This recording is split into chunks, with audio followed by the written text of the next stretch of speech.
guys, we've got an insulation situation. Hey everybody, my name is Abby. Welcome to my channel, A Drill and a Dream.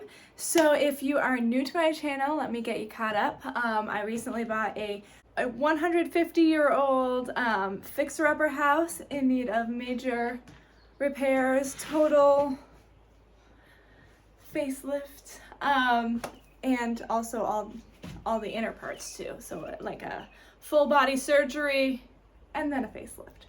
So today we are talking about insulation because basically the house didn't have much of any insulation except for in the weird awkward places that weren't doing much good. So anyway, obviously the whole house is going to need to be insulated so that it heats well. I live in northern New York, so it gets very cold in the winter and still fairly hot in the summer, so it'd be nice to keep it cool in the summer and warm in the winter. So I'm not at all to the point where I would actually insulate the building, but I am starting to really need to think and decide what I'm gonna do for insulation. So basically our two main options are going to be likely fiberglass insulation and spray foam insulation. I actually had a guy come today and give me a quote on some of the spray foam insulation. So if you don't know much about insulation, neither do I, but I have been learning.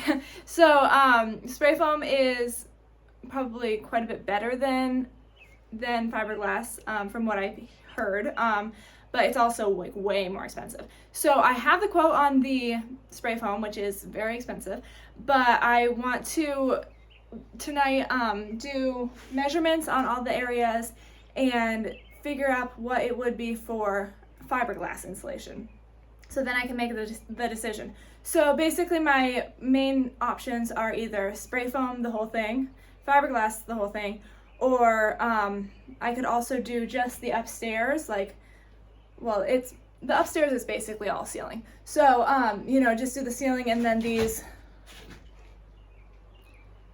two walls, there's a wall on each side, and then the rest is just like very small. So if I'm doing the ceiling, if I'm doing the ceiling, I might as well do the whole upstairs. So the options are, full, or half and half.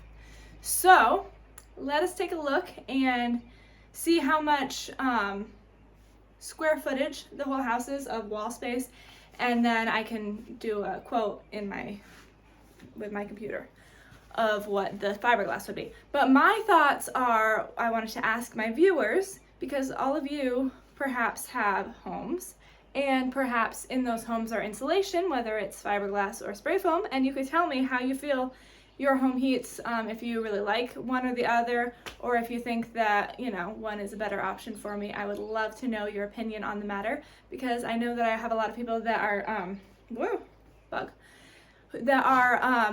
even contractors or people who have more knowledge on the subject than I do. So I would love to know your opinions on the matter. And I am going to get measuring.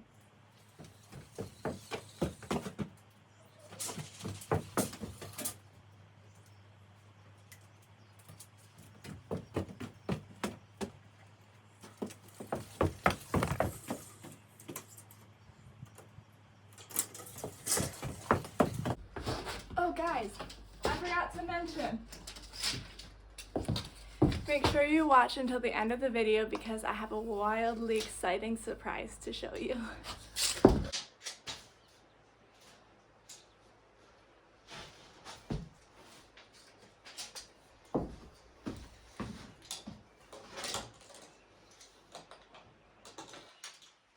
Whoa, this is gonna be difficult.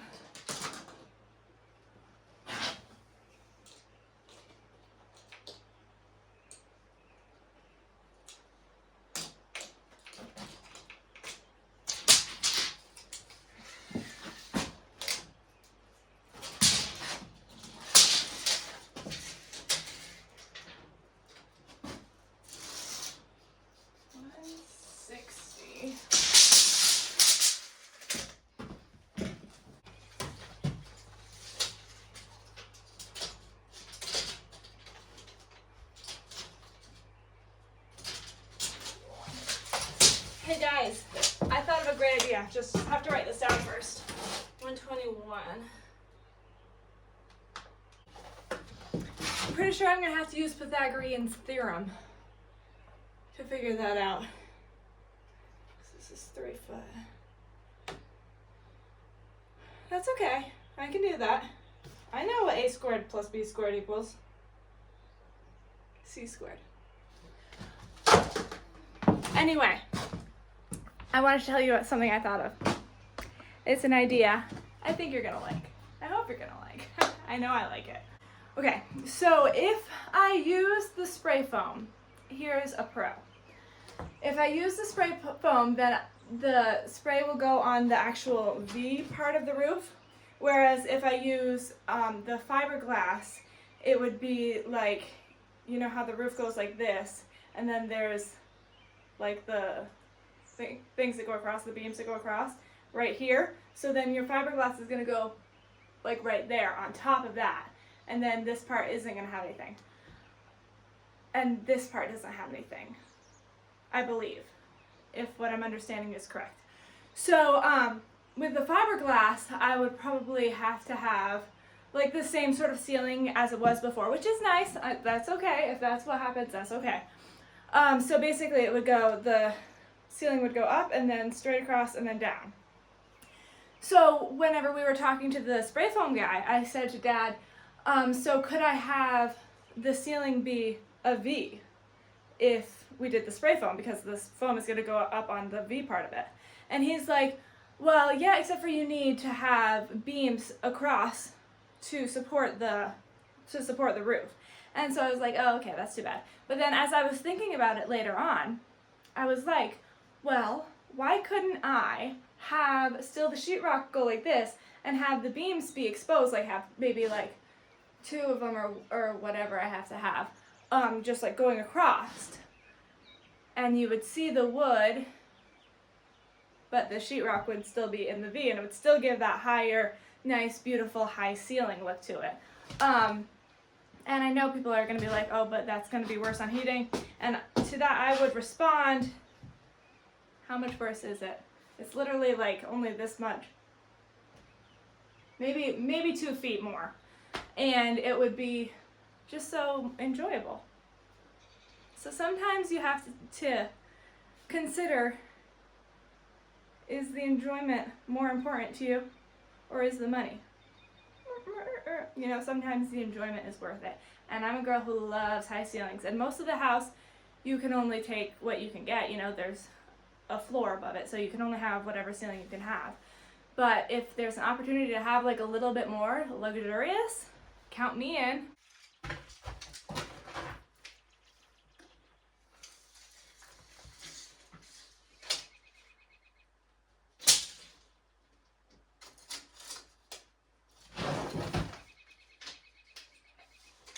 Okay, basically 8-foot ceilings, in case you were wondering.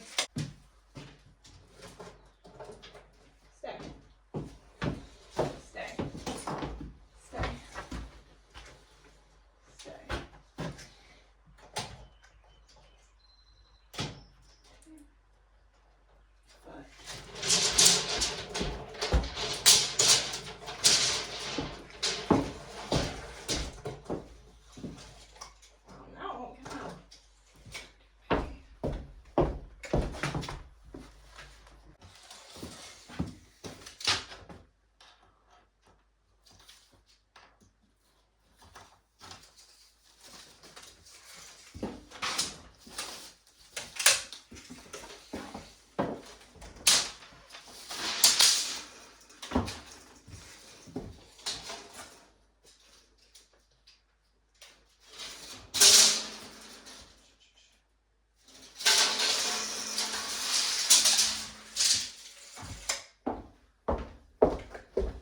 Okay, are you ready for the big surprise? I bet you're excited.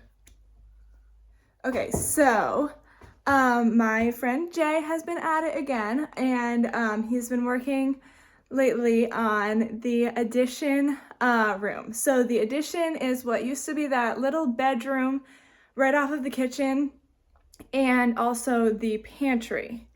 That whole thing is going to have to be rebuilt. It is not on a good foundation. It's it's not on any foundation right now, really. So that whole thing is going to be rebuilt and it's going to be redesigned, and I have some ideas about that. Maybe on the next video I'll get into my change of plans that one of the upcoming videos, I'll tell you my change of plans and different thoughts that I had on moving some things around and on the kitchen after hearing all of your thoughts. So I don't think I have time to get to that today, but that will be coming in a video soon. So that's very exciting. But today I wanted to show you the addition as it is now. Okay, so here's where we're at. And as you walk through this door, you will see, what? Surprise, there's nothing here. Okay, let's see what we're dealing with. So, as you can see, the floor, this is down to the dirt. So, one of the big things was the cabinet in the pantry. I know a lot of people really liked that. The issue with it is that it was a cabinet that opened on both sides.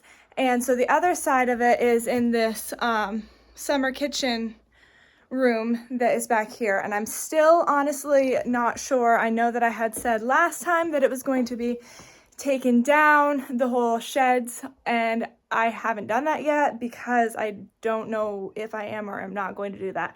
I'm still on the fence. I'm waiting for a contractor to specifically look at the foundation and see what the thoughts are.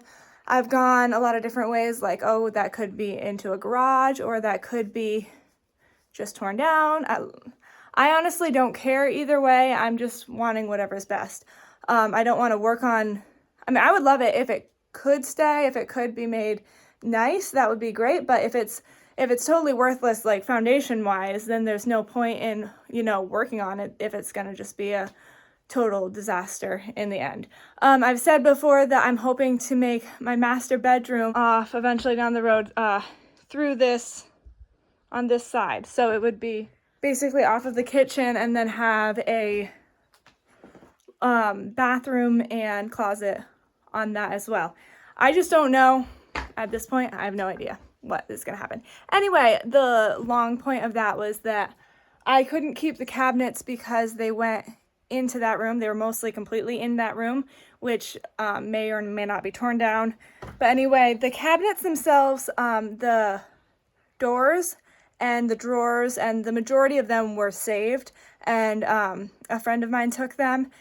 So basically, at least they're going to be reused. Just not in my house. They're also not my particular style. So they are going to be used in a place that someone loves them. And so that is good. That's the goal. Anyway, so all of that is taken down, and this has all been mostly taken down. What we're planning on doing is actually keeping the roof as it is, and because this roof is also part of the porch. It just continues on from the porch. So we're hoping that we will be able to jack up the roof, put posts in, and then actually rebuild the new structure underneath the porch. So in order to do that, since this is going to be the bathroom area, what we're going to have to do is take the walls out. This is from what I understand. Take the walls out and then dig a hole where this is, and there's going to have to be a crawl space underneath this so that all the pipes can get up to where they would need to go, and so that we can get to the pipes if we need to, which we likely will if you're doing plumbing stuff. When things go wrong, you got to get to the pipes. So anyway, that is what's happening here. I'm very, very, very excited about the progress here. And I'm excited. One of the things that I didn't like about this room initially, or these two rooms, was that the ceiling felt low because of the way that the roof goes down on the ceiling roof goes down.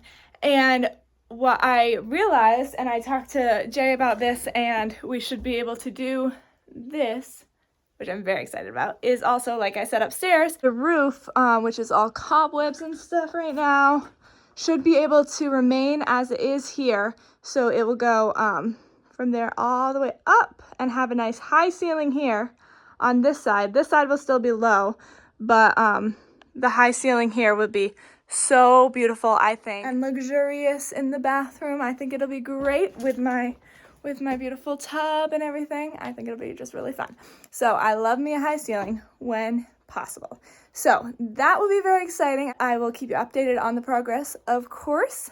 You guys are the first to know about it if you stay watching and click the bell to be notified.